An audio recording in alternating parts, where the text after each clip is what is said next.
Welcome back. In this lecture, we are going to see feminist critique of Rawls' theory of justice. In the last lecture, we saw libertarian critique of Rawls' theory of justice, whereby we understood Nozick and his entitlement theory of justice. We understood his criticism of Rawls' theory as end state theory, historical and pattern theory, and his ignorance of right to property. In this lecture, we are going to see feminist critique of Rawls' theory of justice.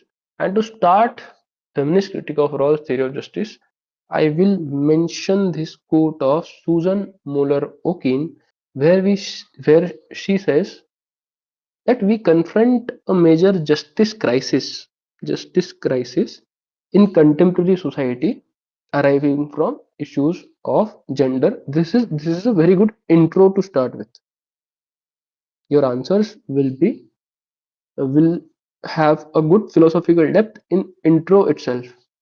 Why feminist theory of justice? Because we confront a major justice crisis in contemporary society due to issues of gender. Right? How Susan Moller Okin criticizes Rawls, that is the other thing. She criticizes Rawls in her book Justice, Gender, and the Family. And she wrote an article against Rawls' theory of justice, 48 acres and a mule for women, Rawls and feminism. What is 48 acres and a mule? I will explain you after explaining Susan Moore Okin and her criticism. Right? Gender justice family is easy. So Susan Moller Okin and her criticism of Rawls' theory of justice. Right?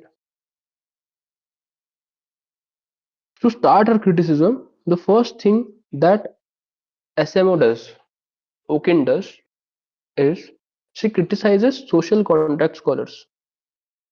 Social contract scholars. She criticizes all social contract scholars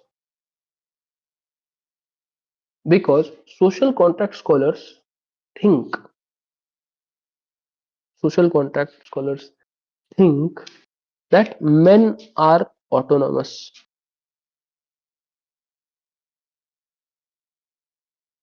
That men are autonomous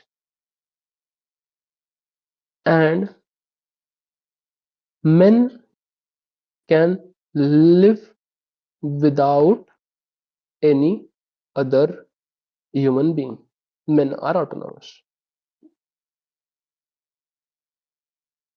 For this, you see Rawls for Hobbes saying things like men sprung out of earth like mushrooms.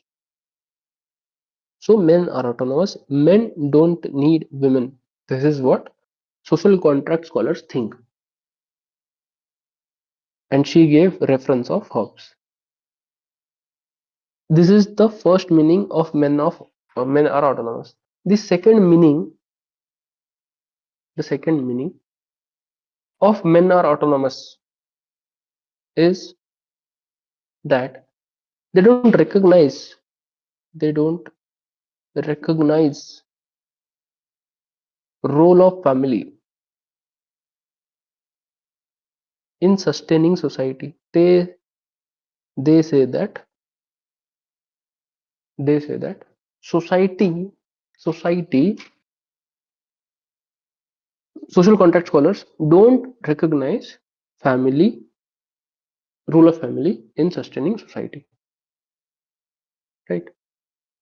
And and that is why they say men are autonomous. So what is the first criticism? She criticizes social contract scholars for assuming that men are autonomous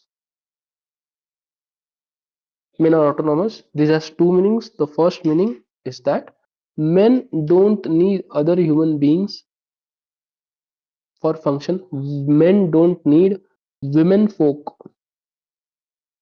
for function. This is what people like Hobbes say, that men sprung out of earth like mushrooms, and they don't recognize role of family in sustaining society. This is the second meaning, right? To explain this, that they don't recognize role of family in sustaining society, Susan Moller Okin gives justification by Rawls' a theory of justice. In Rawls, in his theory of justice, mentioned family only twice, right? Then what Rawls does? Rawls establishes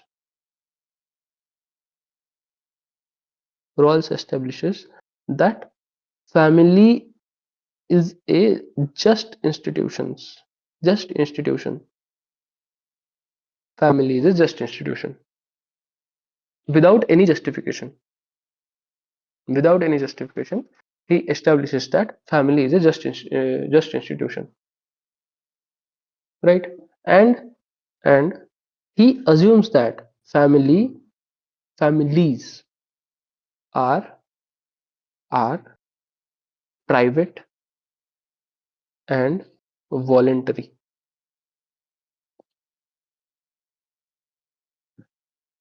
right? So so what are the criticism? The first criticism is of social contract scholars, whereby they think that men are autonomous. Men don't need women folk to function. They don't recognize, the second criticism is that they don't recognize role of family in sustaining societies. To justify that, she gives reference of Rawls by saying that Rawls mentions family only twice in his book. Then she says that family is established as just institution, and family is thought of to be a private thing and a voluntary organization. And when it is a voluntary organization, people are getting into a family structure by their own will. Therefore, uh, if even if they are not democratic, it is okay. And the third point on which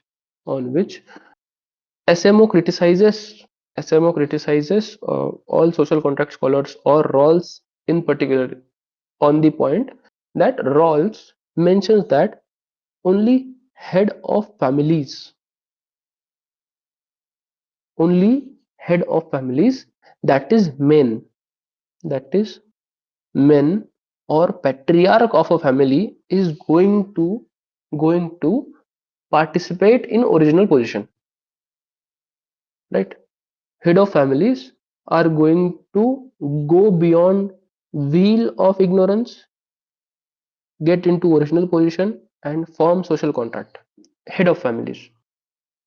So this is the third criticism, only head of families. And she says that male men and patriarch only men and patriarchs participate in social contract.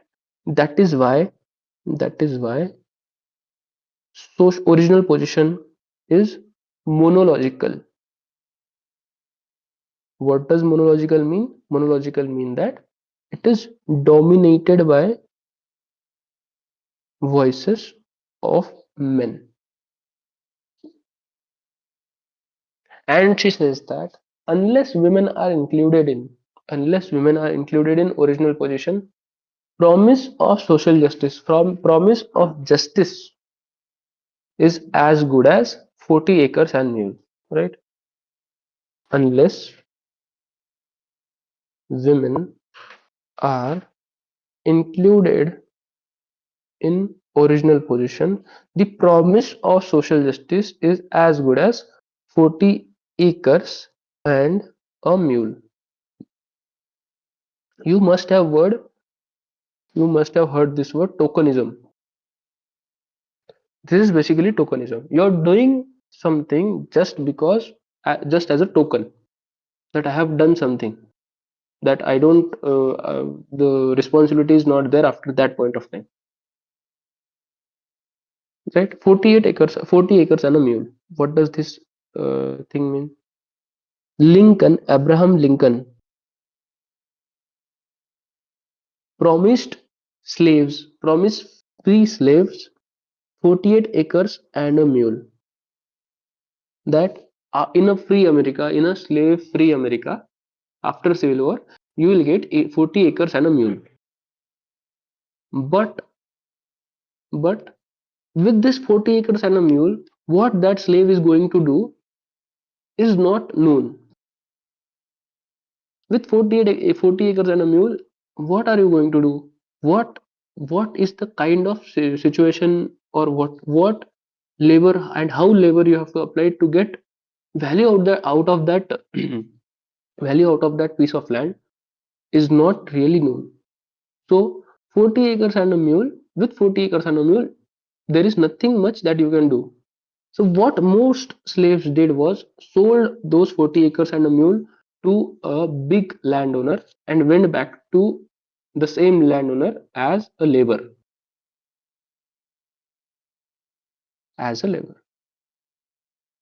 So this promise of 40 acres and a mule was redundant, was like a token. It was of no long-term effect, right? And she criticizes tokenism in Rawls' theory of justice by saying that if you don't include women in your theory of justice in your original position, then your promise of justice to women is as good as 40 acres and a mule. It does not hold a long-term relevance. This was Susan Moller Okin's criticism of Rawls' theory of justice. This was her criticism of Rawls' theory of justice, and she says that, and this is basically the criticism, right? Family is supposed to be just, but family is not just. Family is not just. The way the way money is distributed, the way resources are distributed among family are not equal.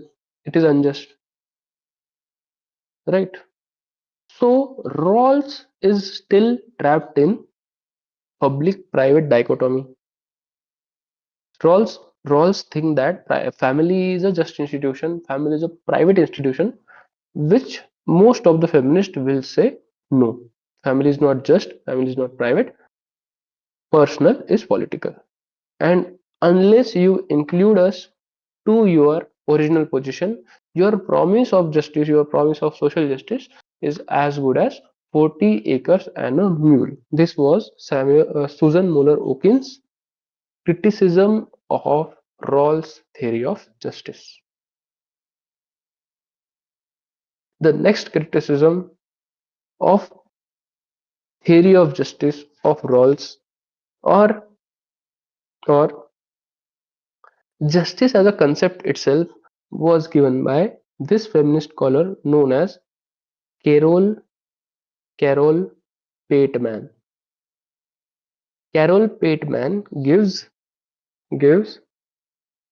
criticism of theory of justice. She does not particularly criticizes Rawls' theory of justice, but she says that justice as a concept she criticizes. In particular, you don't see her criticizing, as Susan Moller Okin criticizes, Rawls' theory of justice to be a theory, to be a promise of 40 acres and a mule, 48 acres and a mule. Carol Pateman does not do any such attempt. She criticizes justice as a whole, justice as a concept, how justice as a concept keeps women secondary, keep women emanated, and keep women in a submissive position. This is what Carol Pateman criticizes in her book Sexual Contract. She criticizes all social contract scholars.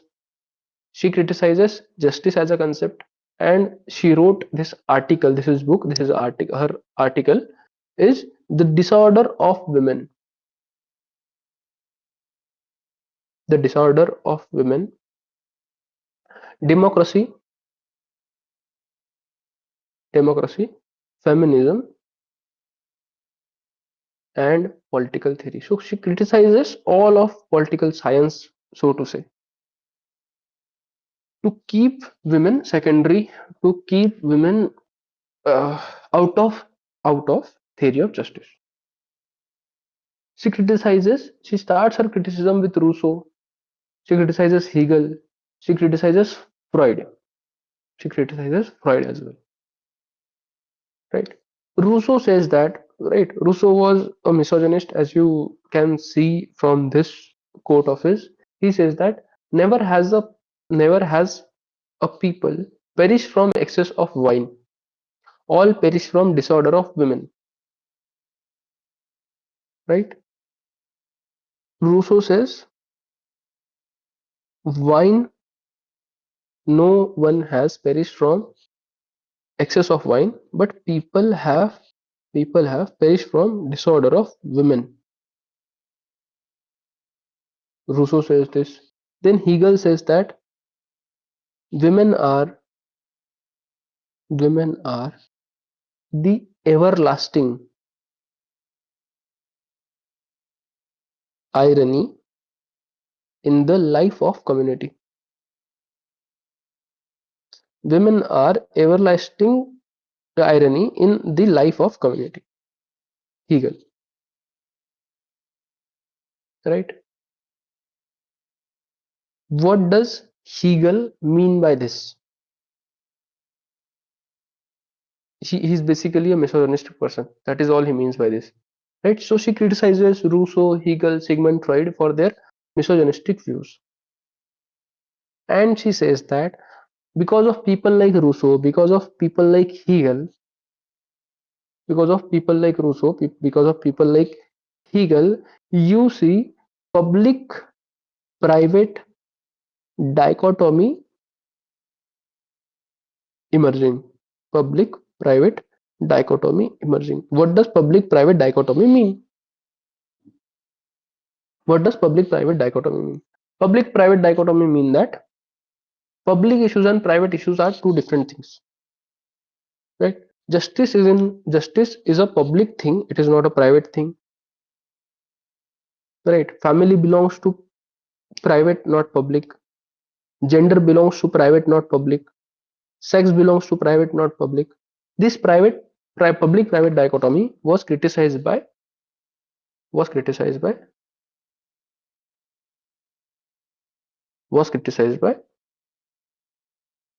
Carol Pateman.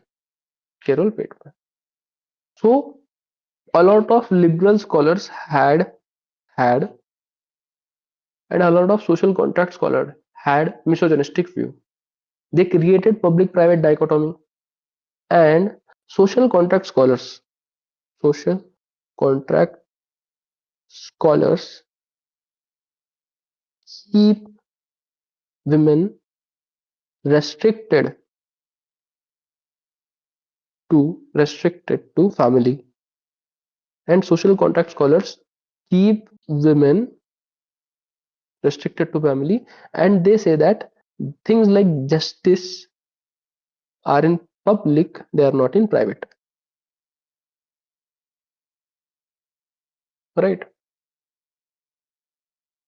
So what is justice? Justice for them is a private thing.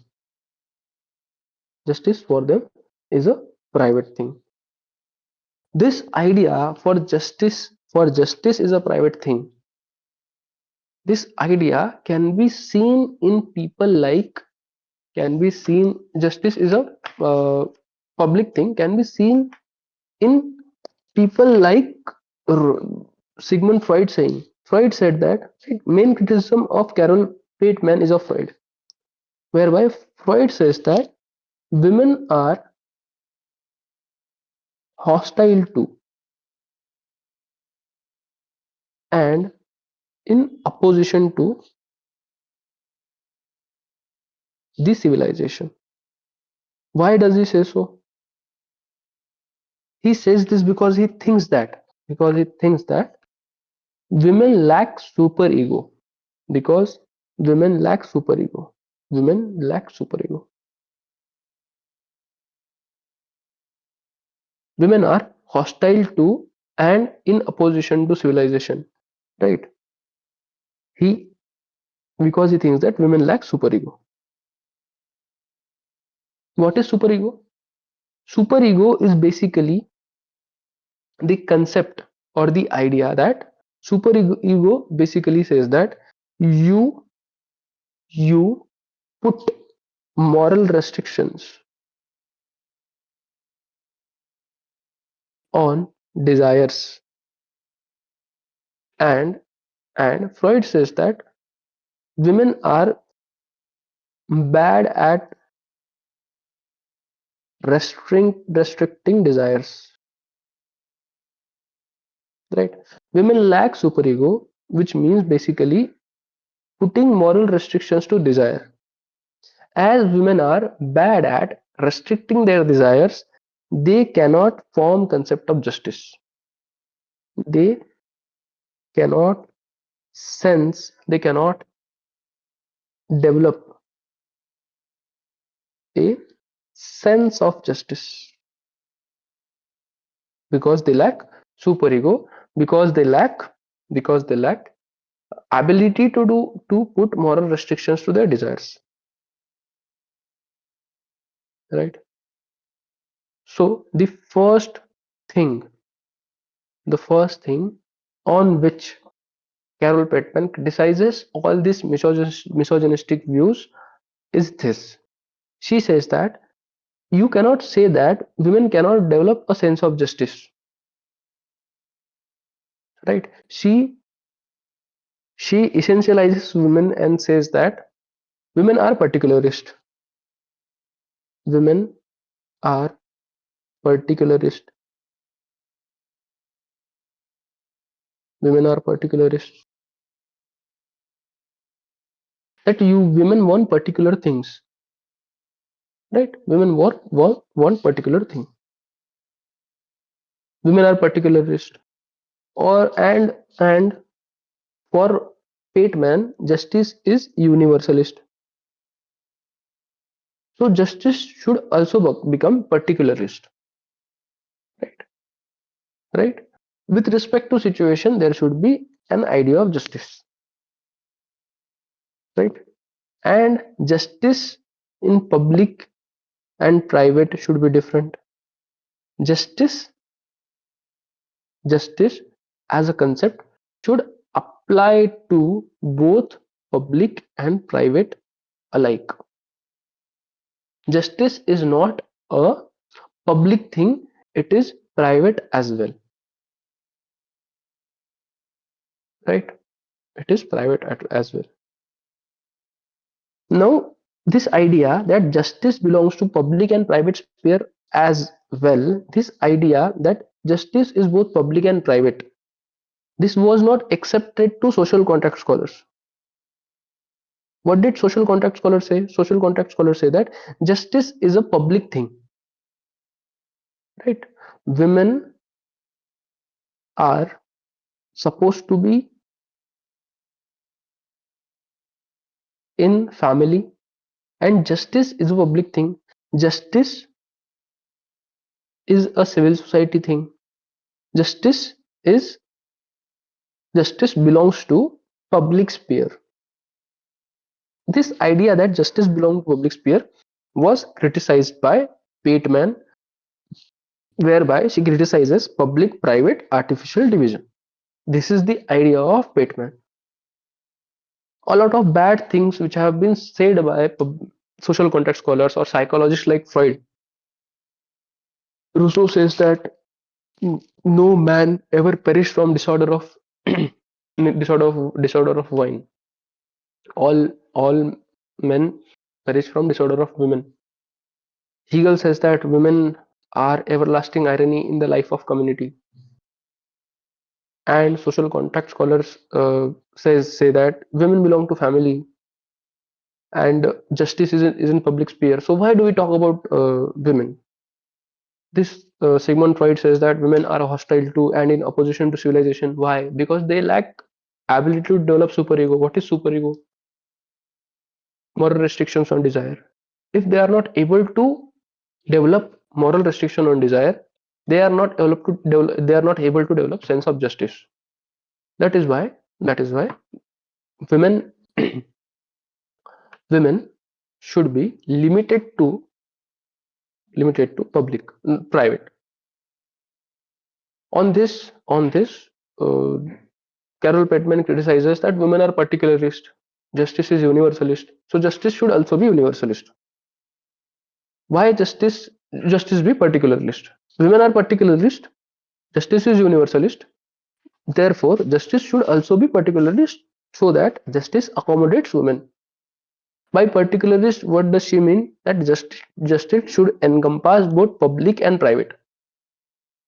By both public and private, she says that social contract scholars keep women to four walls of family and say that justice belongs to public sphere, and she criticizes such scholars for such artificial division.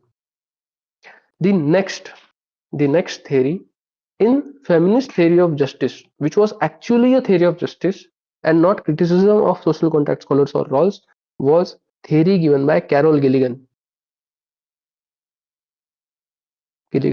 in her book In Different Angle. In different angle.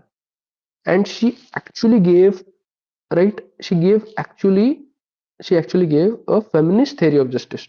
She does not criticizes anyone. She does not criticizes anyone, so to say, and she gives a feminist theory of justice, a deontological feminist theory of justice, and she she says that how justice should be, right? So she gave a feminist theory of justice. How she gives a feminist theory of justice? If we have learned essentialism, essential feminist, she is an essential feminist. Carol Gilligan is an essential feminist. That she says that men are different than women. Women is a particular thing, right? She essentialized women to womanhood, right? So essential feminism basically means that womanhood exist, right? She They also talk about gender sex dichotomy, but they accept that at least that womanhood is there. Some kind of essential feminine quality are there in women. Essential feminine quality, right? By essential feminism, what Carol Gilligan mean that women are not equal to men. And why is she essential feminist? Because she says that there are some essential feminist qualities like love, like care, like care, which women have that make them women. So she essentializes women to the qualities of love, care, compassion, and all those things, right? She gives her theory of justice, right? She gives her theory of justice and calls her theory of justice to be ethics of care. Ethics of care. Her theory of justice is ethics of care. Ethics of care theory of justice, right? Existing theory of justice. Existing theory of justice.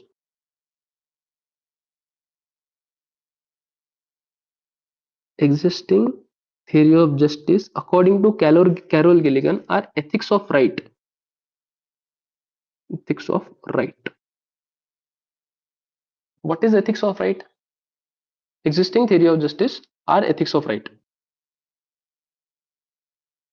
Ethics of right basically talks about justice in right or wrong. For Carol Gilligan, her theory is ethics of care. Ethics of care. What is right? Right? Two dominant strands of philosophy in political science are deontology and consequentialism. For deontology, what is right means. For consequentialism, what is right goal. There is some idea of right. For Gilligan, care is more important thing. Care is more important thing. For Carol Gilligan, relationships, maintaining relationships, moral dilemmas,